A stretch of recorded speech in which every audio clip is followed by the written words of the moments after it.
하나님 말씀 누가복음 18장 9절에서 14절 말씀 보겠습니다. 누가복음 18장 9절에서 14절까지 함께 합독하겠습니다. 또 자기를 의롭다고 믿고 다른 사람을 멸시하는 자들에게 이 비유로 말씀하시되, 두 사람이 기도하러 성전에 올라가니 하나는 바리새인이요 하나는 세리라. 바리새인은 서서 따로 기도하여 이르되, 하나님이여, 나는 다른 사람들과 늘 곧 토색, 불의, 간음을 하는 자들과 같지 아니하고 이 세리와도 같지 아니함을 감사하나이다. 나는 일에 2번씩 금식하고 또 소득의 11조를 드리나이다 하고, 세리는 멀리 서서 감히 눈을 들어 하늘을 쳐다보지도 못하고 다만 가슴을 치며 이르되, 하나님이여, 불쌍히 여기소서, 나는 죄인으로소이다 하였느니라. 내가 너희에게 이르노니 이에 저 바리새인이 아니고 이 사람이 의롭다 하심을 받고 그의 집으로 내려갔느니라. 무릇 자기를 높이는 자는 낮아지고 자기를 낮추는 자는 높아지리라 하시니라. 아멘. 이번 주 말씀에 세리인 레위를 찾아가셨습니다. 찾아가셔서 어떻게 하죠? 나를 따라오라 해요. 그러니까 마태가, 그 유대식 이름이 레위죠. 이 마태가 다 두고 내려놓고 주님을 따라가니라 그랬어요. 우리는 주로 생각하기를 복음 말씀을 붙잡고 열심히 무언가를 하면 된다, 혹은 아니면 이제 우리가 이제는 복음을 다 가졌으니까 기도하자, 이렇게 말합니다. 그런데 우리가 중요한 복음의 은혜를 알면, 복음의 은혜를 알수록 하나님께서 원하시는 것을 찾아가게 돼 있습니다. 복음을 알면 알수록 저절로 기도는 사실은 되어지게 되어 있습니다. 오늘 이 말씀 속에서 이 비유를 왜 하셨느냐, 그 9절에 보니까 또 자기를 의롭다고 믿고 다른 사람을 멸시하는 자들에게 이 비유로 말씀하시되 이랬어요. 지금 예수님을 따라다니고 있는 바리새인들에게 하는 말입니다. 사실은 예수님을 따라다니면서 뭐 하고 있죠? 우리는 의롭다, 우리는 메시아를 기다리는 자들이다, 우리는 구별된 자들이다. 그러면서 무슨 메시아를 기다려요? 자기들 기준의 메시아를 기다리고 있어요. 그러면서 다른 사람들 어떻게 하고 있죠? 멸시하고 있어요. 왜 멸시합니까? 멸시한다 안 한다가 중요한 게 아니에요. 왜 멸시하느냐가 중요해요. 오랫동안에 내게 뿌리 내려져 있는 예틀입니다. 그죠? 바리새인들이 예수님이 하는 그 모든 기적들을 보면서, 야, 이거 메시아일지도 모른다 하고 따라갔어요. 혹시 우리의 메시아일지도 모른다 하고 따라갔습니다. 근데 따라가 보니 뭐합니까? 막 창녀들이랑 세리들이랑 같이 밥 먹죠. 그죠? 그 당시에 버림받은 땅이라고 하는 사마리아 땅에 가고 거기에서 이제 남편 5이었다라는 그런 여자 만나죠. 만나서 자기가 그리스도라고 말하니까 막 그런 여자가 가고 막 복음 전하죠. 그러니까 자기들이 생각하는 메시아는 그러면 안 돼요. 그죠? 그 자기들이 생각하는 메시아는 뭐 해야 됩니까? 일단 왕궁에서 나셔야 되고, 그런 말이 성경에 있지도 않은데, 성경에 있지도 않은 말을 막 만들어가고 합니다. 왕궁에서 나야 되고, 뭐 자기들 민족을 해방시켜줘야 되고, 저 로마를 때려 부셔야 되고, 이런 메시아를 기다리고 있어요. 그러니까 예수님하고 계속 뭐가 안 통해요? 말이 안 통하는 겁니다. 말이 안 통해. 이게 선민 사상 아닙니까? 선민 사상. 선민이라는 것은 어마어마하게 귀하고 가치 있는 말입니다. 하나님의 선택된 민족이란 말 아닙니까? 이제 우리를 불러냈다라는 거 아닙니까? 그런데 뭐예요? 그런데 그게 사상이 돼버렸어요. 어떤 사상? 다른 건 틀렸다. 다른 건 아니다라는 거예요. 왜냐? 상처가 많아요. 그 유대인들이. 우리 민족도 상처가 많습니다. 상처가 많다 보니까는 자꾸 비판하게 되죠. 상처가 많다 보니까는 자꾸 다른 건 틀렸다 이렇게 말하게 되죠. 우리에게 상처 준 나라들도 있는데 좋은 점 배울 것도 많잖아요. 근데 그 배울 건 안 배우고 무조건 틀렸다고 말해. 그래야 됩니다. 그래서 우리나라에는 뭐가 있습니까? 우리나라에는 저기 보수 좋아한다고 하면은 친일파라 그러고, 진보 좋아한다고 하면은 뭐라 그래요? 빨갱이라 그러고. 우리나라가 그렇게 극단으로 나눠지는 거예요. 왜냐? 상처 때문에. 그럼 우리는 상처를 치유해야 되는 거지 더 강화시키면 안 되잖아요. 그러니까 우리나라만큼 하나로 똘똘 뭉치는 민족이 없고 우리나라만큼 나눠 싸우는 민족이 없어요. 그죠? 왜냐? 상처가 많아서. 유대인이 꼭 그렇습니다. 그래서 예수님이 오셨을 때 바리새인과 사두개인은 섞일 수 없는 물과 기름처럼 싸우고 있었어요. 근데 힘을 합칩니다. 꼭 한국 사람 같죠? 뭐 하는 데만 힘을 합쳐요? 예수님을 공격하는 데만. 저거는 아니다 이거죠. 이런 식으로 합쳐요. 이게 상처입니다. 그래서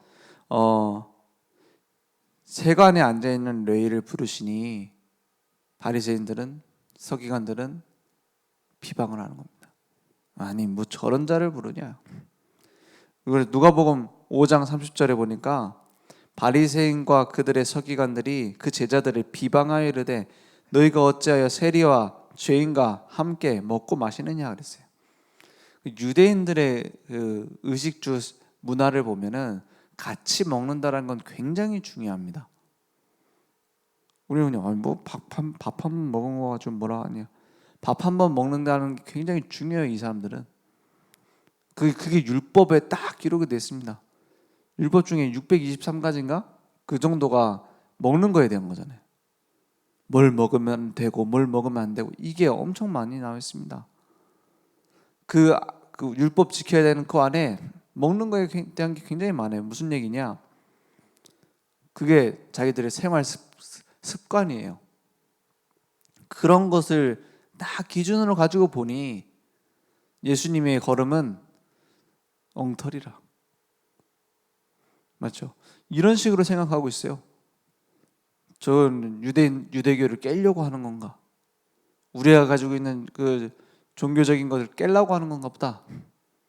그러니까 예수님이 거기에 대해서 얘기하시잖아요. 누가복음 5장 33절에 보니까 그들이 예수께 말하되 요한의 제자는 자주 금식하며 기도하고 바리새인의 제자들도 또한 그리하되 당신의 제자는 먹고 마시나이다. 이게 고백입니다. 왜 유대교 풍습을 깨려고 하느냐? 34절에 뭐라고 합니까? 예수께서 그들에게 이르시되 혼인집 손님들이 신랑과 함께 있을 때에 너희가 그 손님으로 금식하게 할 수 있느냐? 이 말이 무슨 말이죠? 금식해야 될 이유가 없는 거 아닙니까? 주인이 왔는데, 율법을 완성한 주인이 왔는데 너네들이 슬퍼하고 그래야 되느냐? 그 주인이 없을 때나 그렇게 하는 것이지. 맞죠? 그 장례식에 지금 누가 죽었다고 해가지고 장례식을 차려놓고 막 울고 있습니다. 근데 알고 보니 죽은 줄 알았던 사람이 돌아왔어요. 그럼 장례식 어떻게 해야 되죠? 그 돌아온 주인은 쳐다보지도 않고 장례식 계속한다. 그럼 망할 종입니다. 그죠? 그렇지 않습니까? 이상한 사람입니다. 그것을 지금 예수님이 얘기하는 거예요. 율법의 주인이여 창조주 하나님이신 예수님이 오셨는데 무엇을 그것을 금식하고 있느냐, 무슨 그런 허례허식을 하고 있느냐 하는 겁니다. 35절에 보니까 그러나 그날에 이르러 그들이 신랑을 빼앗기리니 그날에는 금식할 것이니라. 그러니까 딱 형식만 남았어요. 유대인들은 막 슬퍼하고 괴로워하면은 하나님이 용서해 줍니까? 우리나라의 약간 한국 교회 스타일이 그래 됐어요. 왜냐? 우리나라는 한해 민족이라. 그 우리나라의 토속 종교랑 혼합이 돼가지고 어떻게 됐냐? 막 울고 불고 이런 식으로 됐어요. 교회가. 그게 회개인 줄 알아요. 그래서 옛날에 그런 얘기도 있었잖아요. 여름 성경학교 가니까는 회개해야 된다고. 그러니까 애들이 뭐 회개를 합니까? 뭐 그래 죄 지은 게 있겠어요. 그것도 원죄도 몰라. 원죄의 심각성을 모르니까 뭐 아담과 하와 얘기는 알죠. 원죄 때문에 무슨 문제가 생기는지, 왜 그게 심각한 것인지, 왜 그리스도가 그 원죄 때문에 오셨는지 그런 심각성을 모르니 뭐 할 수밖에 없어요. 자범죄를 강조할 수밖에 없어요. 스스로 짓는 죄. 그러니까는 애들이 무슨 자범죄가 있습니까? 자기들이 압니까 그거를? 뭐 물론 없다는 말이 아니죠. 있지만 그게 뭐 자기한테 심각하게 와닿겠어요, 자범죄가? 그러니까는 어떻게 하냐, 여름성경학교 와가지고 그런 것도 했대잖아. 너네들 지금까지 지은 죄 한번 적어봐라. 끄집어내는 겁니다. 엄마 말 안 듣은 적 있는 거 써봐라. 뭐 숙제 안 해간 거 써봐라. 다 써라. 그리고 막 촛불 켜놓고 얘기합니다. 막 니네들이 그 지은 죄 때문에 그 불타는 지옥에 가야 되는데 막 그거 어떻게 해야 되느냐? 그럼 예수님 얘기하면 되잖아. 그렇게 해놓더라도. 그럼 뭐 하냐? 그거 다 적어가지고 불태워라. 불태워갖고 날려보내라. 그러면 너네들 죄 사해진 거다. 이런 식으로 가르쳐요, 자꾸. 물론 거기서 뭐 예수님 얘기 안 했겠습니까? 근데 아이들한테 남는 거는 막 불태운 그거밖에 안 남는 거예요. 저도 어렸을 때 어디 그 교회를 갔는데, 동네 교회죠. 동네 교회를 갔는데 뭐 하냐? 천국과 지옥 체험을 하자는 거예요. 여름 성경학교인데 뭔가 하니까는 처음에 갔는데 막 엄청 괴롭히는 거예요. 선생님이, 교회 선생님이 막 기합도 주고 엎드려 뻗쳐도 시키고 막. 나는 왜 이렇게 힘들게 시키나 모르면서 막 당했어. 막 엄청 당하고. 그러고 나서 이제 다 코스를 돌아요. 코스를 돌아. 지옥 같은 코스를 도는 겁니다. 그리고 나서 어디로 가냐? 여기는 이제 천국이다 해가지고 가니까 발 씻겨주고 막 사탕 주고 막 하는 거예요. 야, 천국이 이래 좋은 곳이다 하면서 이제 천국 가야 된다 얘기를 하는 거예요. 저는 다른 건 생각이 안 나고 한 가지 충격받은 거, 늘 잘해주던 주일학교 선생님이 나 기합 줬던 거. 그것만 생각나. 무슨 얘기냐? 지금 전부 다 형식만 남고 왜 예수 믿어야 되는가 모르고 있어요. 수많은 종교와 희석이 돼서 그냥 열심히 믿으면 된다 이러고 있어요. 그럼 어떻게 믿습니까? 그냥 열심히 믿으면 된다 이러잖아요. 무엇을 믿어야 되는지, 어떻게 믿어야 되는지, 왜 믿어야 되는지 성경은 정확하게 얘기하고 있는데 성경과 상관없이 믿고 있어요. 그래서 오늘 예수님이 하시는 말씀을 보세요. 누가복음 5장 32절에 보니 내가 의인을 부르러 온 것이 아니요 죄인을 불러 회개시키러 왔노라 했어요.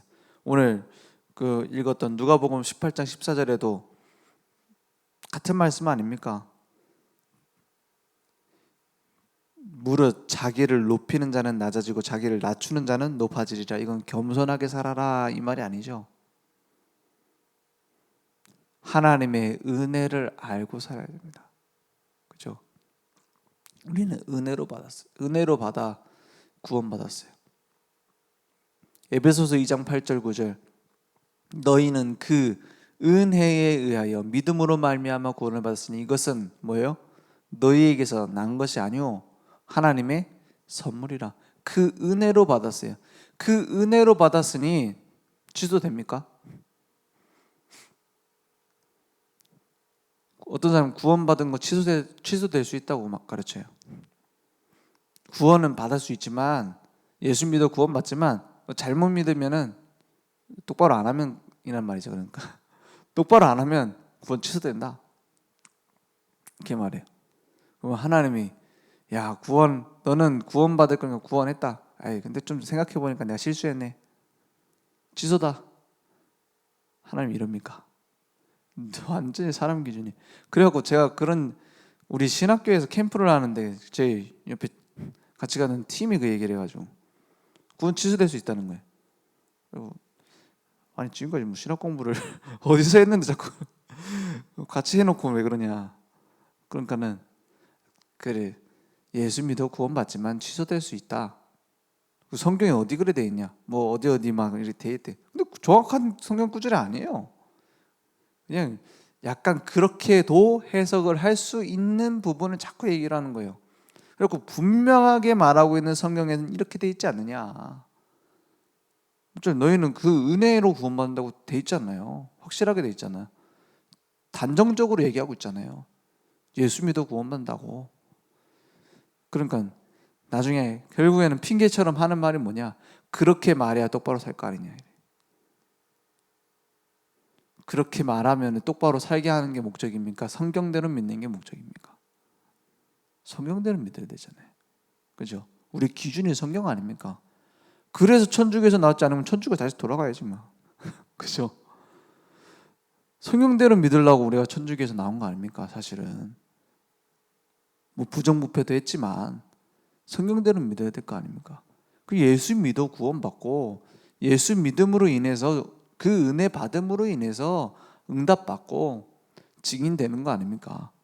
그게 성경에서 계속 얘기하고 있는데 이 바리새인과 서기관들은 받아들이지 못해요. 왜냐? 내 생각 때문에. 저는 이번 주 말씀 받으면서 딱 마음속에 부딪힌 게 있습니다. 뭐냐? 영적 교만이 뭐냐? 영적 교만은 내 생각에 하나님의 말씀보다 앞서가는 겁니다. 그죠? 하나님의 말씀이 기준이 아닌 게 영적 교만이에요. 막 늘 겸손한, 뭔가 불쌍한 표정 짓고 주님 앞에 나올 때마다 불쌍하고, 그게 영적 겸손이 아닙니다. 진짜 영적 겸손은 뭡니까? 하나님의 말씀이 가라면 가고 멈추라면 멈추는 겁니다. 그죠? 그래서 이제 나의 영적인 전환점을 맞이하는 겁니다. 이제는 내가 내 마음대로 살아가는 인생이 아닌 죄인을 부르러 오신 예수님 앞에 나는 그 제자로 따라가는 겁니다. 우리가 그 종교적으로 생각하는 영적 겸손이라면은 따라가면 안 돼요. 나 같은 게 감히 이래야 됩니다. 주님이 나를 따라오라 했는데 저 같은 게 어떻게 감히 이래야 됩니다. 그게 겸손이라고 생각하잖아요. 아닙니다. 그 즉시 고민도 염려도 할 필요 없이 내려놓고 따라간 겁니다. 그게 영적 겸손입니다. 그죠? 그래서 그 길을 가는데 분명한 하나님의 목표가 내게 나오는 거예요. 하나님은 지금도 나 한 사람을 구원하는 게 아니라 나를 통해 237 나라 세계복음화를 이루시겠다고 말씀하셨어요. 그 언약을 내 것으로 붙잡는 게 영적 겸손입니다. 그죠? 내 같은 게 무슨 237 나라 세계복음화를 합니까? 그건 영적 겸손인 척하는 교만입니다. 그죠? 하나님이 하겠다라는데 내가 못한다고 해요. 하나님이 나를 불러 쓰시겠다는데 나는 못하겠대. 그게 교만입니다, 오히려. 맞죠? 내 마음대로 하겠다는 것, 사실. 물론 사람이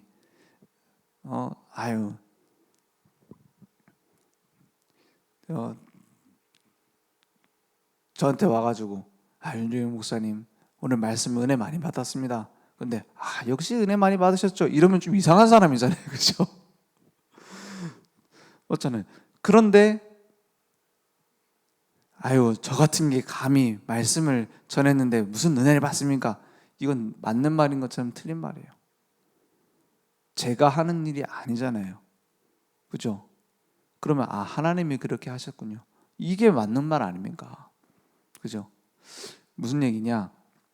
우리는 자꾸 어떻게 알고 있냐면 유교식으로 자꾸 겸손하려고 해요. 아유 뭐 저 같은 게만 내 같은 게 그렇지 않습니다. 그럼 누가 돼야지 하나님이 쓰십니까? 이런 레위를 부르셨는데요. 그죠? 거기에 순종하고 따라가는 것이 겸손입니다. 맞죠? 그래서 다른 사람들도 의식을 해야 되지만 하나님 앞에서는 말씀 따라 담대히 가는 겁니다. 오늘 그래서 선명한 목표를 따라가는 중요한 응답이 있기 원합니다. 하나님께서는 지금도 한 사람을 기다리세요. 어떤 사람이냐? 그리스도로 다 끝난 사람. 그거면 됩니다. 십자가에서 다 이뤘구나. 그거면 됩니다. 그죠? 하나님의 기준은 한 가지입니다. 예수님 앞에 나와야 되는구나. 다른 걸로 안 되는구나. 그걸 인정한 사람입니다. 그걸 보고 죄인을 위해서 오셨다라고 얘기를 하는 거예요. 뭐 어디 그러면 교도소 가서 복음 전해야죠. 그 죄인만 구원해야 된다 이러면은 그럼 뭐 여기서 교회 하지 말고 교도소에만 교회를 만들어야 되죠. 그런 뜻이 아니잖아요. 다른 걸로 안 되고 예수님 앞에 나와야 된다는 것을 준비하신 그 사람들을 구원하신 거 아닙니까? 그래서 우리가 구원받았다는 것은 큰 은혜를 받은 겁니다. 그래서 그리스도께서 다 끝내셨어요. 그래서 모든 문제 속에서 하나님은 함께 하십니다. 하나님의 계획을 이루십니다. 그럼 거기 답이 나오죠. 그래서 미래의 응답도 하나님이 준비하셨습니다. 오직 복음 때문입니다. 우리를 부르시고 사용하시는 이유는 오직 복음 때문입니다. 그래서 우리 기도를 하나님께로 향하는 겁니다. 오늘 이 세례의 기도를 생각해 보세요. 나를 막 불쌍히 여기소서 여기에 포인트가 있는 게 아닙니다. 뭐죠? 내가 할 수 없고 주님이 하실 수 있습니다. 그죠? 그리스도가 필요합니다. 그리스도면 됩니다. 오늘 그 기도가 내게 회복되기 원합니다. 기도하겠습니다. 하나님 감사합니다. 오직 복음만이 우리에게 필요하고 현장에 필요합니다. 교회에 필요합니다. 복음만이 237 나라에 필요합니다. 그래서 나를 부르시고 나를 따라오라 주님이 말씀하신 줄 믿습니다. 우리의 모든 삶 속에 이제는 복음만 증거하는 인생 될 수 있도록 주님이 역사해 주옵소서. 지금은 우리 주 예수 그리스도의 은혜와 하나님의 무한하신 사랑하심과 성령님의 내주인도 역사 충만하신 은혜가 하나님의 말씀을 나의 것으로 붙잡고 현장을 정복하고 승리할 우리 모든 전도자들 머리 위에 온라인으로 모바일로 함께 예배드리며 하나님의 은혜를 구하고 있는 간절히 주님 앞에 나오는 우리 모든 늘 좋은 교회 전도자들 머리 위에 그 후대와 현장 위에 지금부터 영원토록 항상 함께 있을지어다. 아멘.